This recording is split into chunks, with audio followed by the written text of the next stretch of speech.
다음번 정리해 보겠습니다. 61세의 남자 환자인데 타병원에서 의뢰가 들어왔어요. 전국 도저히 필요할 것 같다라고 의뢰가 들어왔어요. 히스토리 물어보니까 두근대면서 핑하고 어지럽다는 거예요. 진땀이 난다. 이건 틀림없이 빈맥이 발생하면서 혈압이 떨어지는 그러한 사인이에요.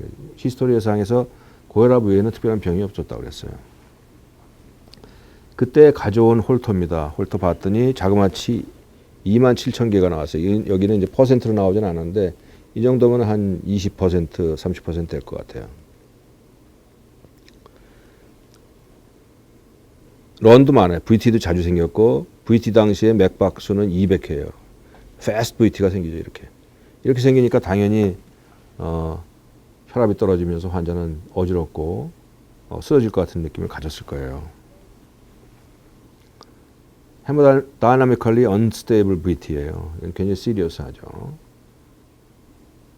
에코하고 트레드밀 했더니 특별하게 나쁘지 않아요. 이 경우는 어떻게 할 것인가? 당연히 꼭 치료하고 신속하게 치료합니다. 혈압이 떨어지는 것은 굉장히 좋지 않은 소견이거든요. 이러다가 저 VT가 VF로 넘어갈 수도 있어요. 전국조다 절제술을 염두에 뒀어요. 그리고 일단 약물 치료했어요. 베타블로커를 했어요. 베타블로커를 사용했어요. 그리고 팔로우업을 했어요. 그랬더니 아주 신통하게도 2만 몇천 개 나오던 VPC가 89개밖에 안 나왔어요. 0.1%로 줄어들었어요. VT 안 나왔어요. 자, 이렇게 됐단 말이죠. 베타블로커가 부정맥을 억제시키는데 이렇게 좋은 우수한 효과가 있을 수 있다는 한 좋은 예가 될 것 같아요. 이 사람은 어떻게 할 것이냐.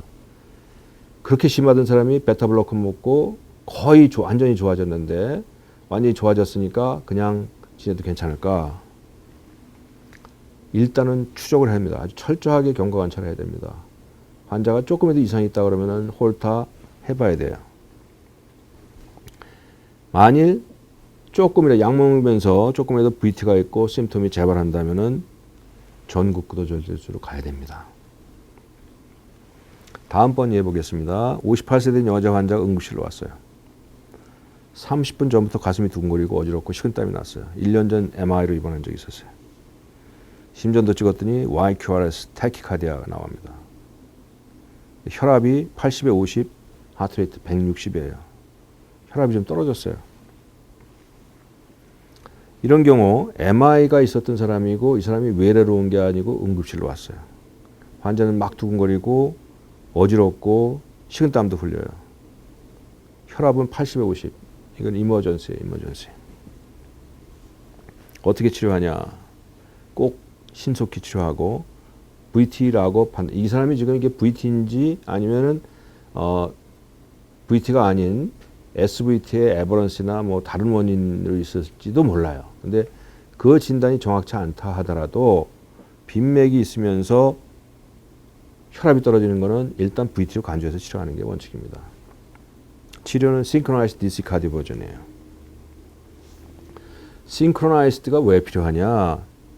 아까 R1T하고 Commercial Code에서 봤지만 VPC가 발생하는 시점이 이 시간에 발생하게 되면은 이 시간은 vulnerable period예요. 이 시간에 VPC가 발생하면 이게 R1T로서 잘못하면은 ventricular fibrillation 넘어갈 수가 있거든요.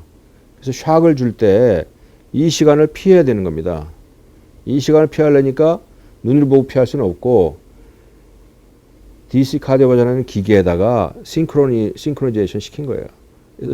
그래서 이 QRS가 나오는 시간에 0.02 내지 0.04초에 전기샥을 줘라라고 오다를 하게 되는 겁니다.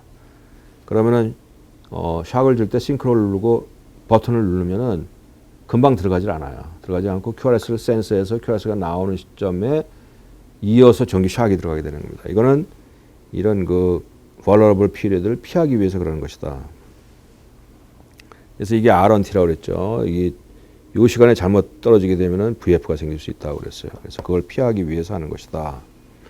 카디오 버전하고 디피브레이션 전기 샥을 주는데 달라요, 개념이. 카디오 버전하고 디피브레이션이 있는데 카디오 버전은 QRS를 인지할 수 있는 빈맥에서 카디오 버전. 이때는 싱크로 꼭 필요합니다. 반면 디피브릴레이션은 QRS를 인지할 수 없는 빈맥, 폴리모픽 VT나 VF 이런 경우에는 싱크로니를 누를 필요가 없어요. 만일 VF가 있는데 싱크로나이제이션 버튼을 누르면 어떤 일이 생기냐면은 싱크로나이제이션이라는 거는 QRS를 센스해서 그 시점에 전기 충격을 주려는 거거든요. 근데 VF가 있으면은 기계가 QRS를 센스하지 못해요. 계속 대기만 하고 있어요. 언제 제대로 된 QRS가 나올까. 샥을 주지 않는 상황이 돼버려요. 그래서 이런 경우에는 싱크로 버튼을 오프 시킨 상태에서 버튼을 누르는 순간에 전기 샥이 들어가게 되는 겁니다. 자, 이 사람에서 그럼 치료 어떻게 할 것인가? YQRS 타키카드는 다 VT로 생각을 해라. 왜냐하면은 실제적으로 90%가 VT고 VT로 치료하고 VT로 생각을 하고 치료하는 게 훨씬 더 안전하다는 겁니다. 여기서 이제 한 가지 중요한 그 메시지를 전달해 드리는데 빈맥은 빈맥의 종류를 정확하게 진단하지 않아도 상관없어요. 응급치료 상황에서는. 어떠한 빈맥이라도 헤모다이나미컬리 언스테이블 하게 되면 샥으로 가야 된다는 겁니다. 언스테이블이 뭐냐? 이 5가지가 언스테이블이에요. 이거는 꼭 기억하고 있을 필요가 있어요. 빈맥이 있으면서 혈압이 떨어지거나 정신이 오락가락하거나 샥의 사인을 보이거나 가슴이 아프거나 숨이 차거나 이런 소견이 있으면은 그 빈맥이 심실성 빈맥이든 심방성 빈맥이 상관없어요. 이때는 샥으로 가야 된다는 거고요. 그래서 이런 알고리즘이 있어요. 미국 심장협회에서 만든 알고리즘인데 Adult Tachycardia with Pulse. 빈맥이 있으면서 펄스가 만져진다면은 이러한 알고리즘을 따라라. 알고리즘 보면은 일반적인 조치 후에 5가지 방금 말씀드린 5가지에 해당이 되면은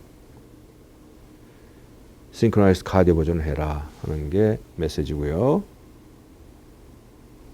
카디오 버전 했더니 정상으로 돌아왔고 체스 리드에서 보면은 QS 패턴 보이죠. 그래서 이거는 MI와 관련되어 있다 하는 걸 알 수 있었어요.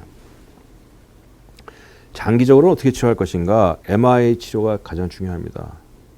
그다음에 MI 치료하면서 심실빈맥이 재발할 경우에 대비해야 돼요. 다음번 정리해 보겠습니다. 58세 여자 환자가 응급실로 왔어요. MI 히스토리 있어요. 이 사람은 자기가 걸어온 게 아니라 버스 안에서 갑자기 정신을 잃고 119가 출동해서 병원으로 모시고 온 경우예요. 심전도는 방금 전에 보신 심전도와 마찬가지입니다. YQRS 타키카디아인데 차이가 뭐냐면은 전번 환자는 혈압이 80이 잡혔다는 거고 이번 환자는 혈압이 제로예요. 혈압이 안 잡힌다는 거죠. MI 히스토리가 있고 정신을 잃어버렸고 혈압이 제로다. 이거는 초응급이죠. 이거는 카디악 어레스트를 볼 수 있어요. 카디악 어레스트로. 이런 경우에 치료를 어떻게 할까? 샥을 줄 것인가? CPR을 먼저 할 것인가? 약을 줄 것인가? 이것과 관련된 알고리즘이 있어요. 역시 미국 심장협회에서 만든 알고리즘인데 이 알고리즘은 뭐냐면 Adult Cardiac Arrest 알고리즘이에요. 그러니까 VT가 있거나 VF는 당연하지만 VT가 있으면서도 혈압이 제로라고 그러면은 이때는 알고리즘이 어레스트 알고리즘 들어가는 겁니다. 어레스트 알고리즘에는 첫 번째가 뭐냐면은 CPR을 스타트하는 거예요. CPR. 우선 CPR 하는 겁니다. 혈압이 제로인 경우는 하면서 샥을 주는 거예요. 샥을 준비해가지고 샥을 주는 거예요. 그래서 똑같이 VT가 있다 하더라도 이 사람이 혈압이 있게 되면은 혈압이 있는 경우엔 Synchronized DC 카디오 버전을 우선하는 것이고 혈압이 없는 경우엔 어레스트 알고리즘이기 때문에 우선 CPR을 하고 CPR을 하면서 샥을 준비하는 게 옳습니다. 그래서 약간 차이가 있어요. 다음 사례는 46세 된 남자 환자인데 SICU에 입원되어 있는 환자예요. 판막 수술하고 둘째 날이에요. 근데 제가 출근해 보니까 콜이 와서 가보니까 밤새도록 흉부외과 전공의가 VT가 계속 생기니까 죽도록 전기 샥을 주었던 거예요. 밤잠 하나도 못 자면서. 기록을 보니까 이렇게 돼 있어요. 이런 VT, Non-Sustained Polymorphic VT가 쭉 생겼죠. 생기다 돌아왔다가 다시 생기고 또 돌아왔다가 다시 생기고 또 이렇게 쭉 지속이 되기 때문에 이때는 이제 전기 샷까지 주고 계속 이걸 반복했던 거예요. 근데 이제 VT의 모양을 보게 되면은 여기는 비교적 모양이 거의 유니폼하게 나타나긴 하는데 여기는 모양이 전혀 다르죠. 여기는 모양이 좀 독특하죠. 폴리몰픽하면서 약간 좀 좁아졌다가 또 넓어지기도 하고 이런 리봉 모양을 보이기도 해요. ECG 돌아왔을 때 EKG를 찍어봤더니 QT가 엄청 길어져 있어요. QT가 QRS 사이에 거의 대부분을 QT 인터벌이 차지하고 있어요. 이런 경우에 우리 생각하죠. 이게 long QT, acquired long QT, 톨사드 펑이라고 하는 부정맥의 전형적인 예예요. 역시 아니나 달러 검사를 해봤더니 포타슘이 2.8로 떨어져 있어요. 전해질 이상으로 인해서 잘 생기거든요. 살펴보면은 메이저 서저리 포스트오피에 생기고 반복하면서 폴리몰픽 VT가 생기고 심전도의 모양이 아주 전형적이에요. 톨사드 펑의 모양이고 QT가 길어져 있고 또 엘렉트로라이트 임밸런스, 포타슘, 마그네슘, 칼슘이 떨어져 있는 경우에 생기고요. 치료는 acquired long QT 신드롬으로 인한 톨사드 펑이라고 하는 폴리몰픽 VT인 겁니다. 치료는 VT가 생기면 일단 디피브릴레이션 해야 돼요. 그 다음에는 전해질 보충해야 돼요. 포타슘, 마그네슘, 칼슘을 보충해주고 그다음에 맥박이 늦어지면 더 잘 생기기 때문에 하트레이트를 100 정도로 이상으로 올려주는 게 중요해요. 올리는 방법은 템포러리 페이싱을 하거나 아니면은 맥박을 올리는 약물, 아이소프로테딘 같은 약물을 줘서 맥박을 올려주고 특히 피해야 될 게 아메다론이에요. VT가 자꾸 나오니까 아메다론이 VT의 치료제이니까 아메다론을 주사를 하게 돼요. 아메다론 주사하게 되면 맥박이 늦어지면서 QT가 더 길어져요. QT가 길어지면 톨사드 부정맥 더 잘 생깁니다. 그래서 항부정맥약제 함부로 쓰는 거 아니에요. 이 경우는 특히 쓰면 안 되는 약입니다. 그래서 서든 카디악 어레스트를 예방하는 방법은 서든 카디악 어레스트는 primary prevention, secondary prevention이 있어요. secondary prevention은 한 번 어레스트가 난 사람이 다시 잘 생길 수 있기 때문에 그거를 예방하는 게 secondary prevention이고요. primary prevention은 한 번도 생기지는 않았지만 앞으로 생길 위험성이 있는 사람한테 예방해 주는 게 primary prevention입니다. 예방 방법은 몇 가지 기본적인 방법. correctable cause, 전해질 이상 봤죠. 약물 피하는 거.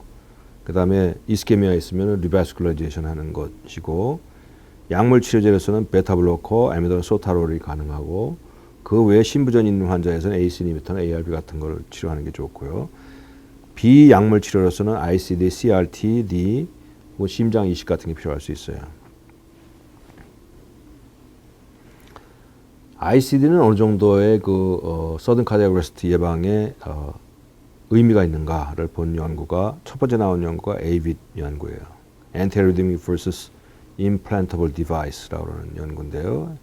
이것 역시 어레스트 서바이버에서 한쪽은 약물을 주고 한쪽은 ICD를 달고 비교해 본 연구예요. 해봤더니 심정지 생존한 환자에서 약보다는 ICD가 생존율이 우수하다는 걸 발견했고요. 그래서 이건 secondary prevention입니다.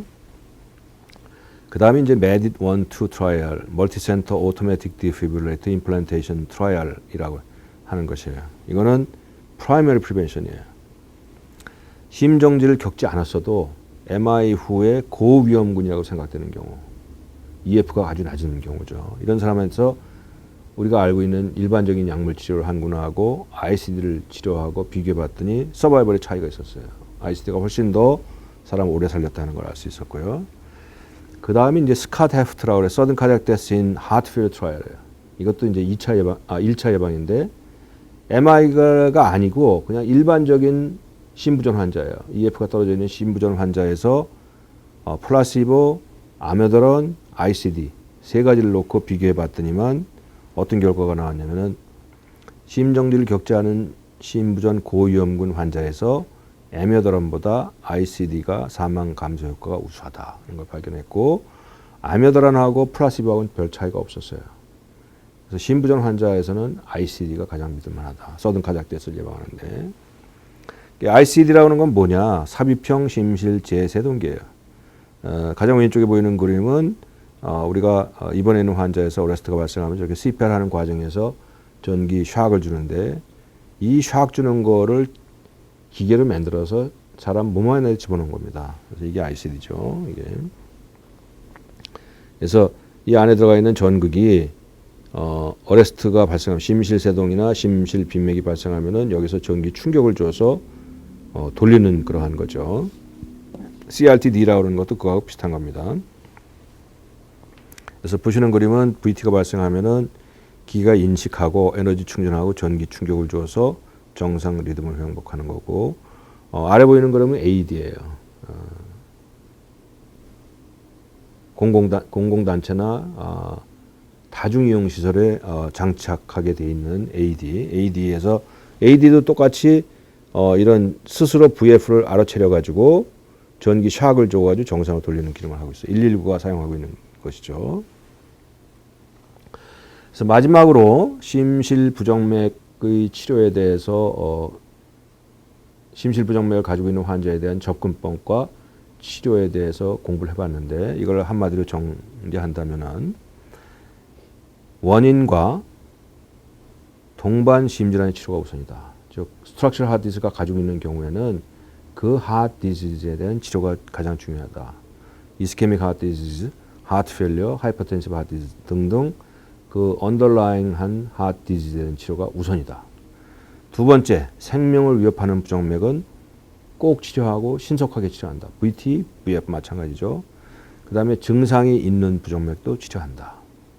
여기에 더한다면은 심실 조기 수축의 빈도가 너무 많아가지고 심실 기능을 떨어뜨리는 위험성이 있는 경우에도 치료한다. 그리고 이런 경우가 아니면 치료하지 않는다. 왜냐하면 약물이 가지고 있는 항부정맥 약물이 가지고 있는 부작용이 심각하기 때문에 많은 경우에는 안주님만보다도 못하다. 만일 약물을 써야 될 경우 약물을 적용된다면은 우선 선택되는 약물은 베타블로커다. 거기에 더해 가지고 베타블로커를 쓰지 못하거나 아니면은 베타블로커를 씀에도 불구하고 심한 경우에는 에메드론 소타롤을 사용할 수 있고, 특히 에메드론이 소타롤보다는 더 안전성에서는 더 안전하다라고 얘기할 수 있어요. 그렇지만 역시 다 한계가 있는 것이고, 심실부정맥에서 서든 카디악 어레스트를 예방할 수 있는 가장 릴라이어블한 방법은 ICD다. 이렇게 말씀드릴 수가 있습니다. 여러분, 오늘 강의를 마치도록 하겠습니다. 오늘 강의는 심실부정맥의 증례를 중심으로 해서 어떻게 증례를 분석하고 치료 방침을 어떻게 결정하는 게 좋은가에 대해서 사례 중심으로 해서 여러분과 같이 공부해 봤습니다. 네, 여러분 고생 많으셨고요. 다음 시간에는 여러분들이 보내주시는 질문을 중심으로 해서 답변하고 근거를 제시하는 그런 시간을 갖도록 하겠습니다. 여러분 고생 많으셨습니다.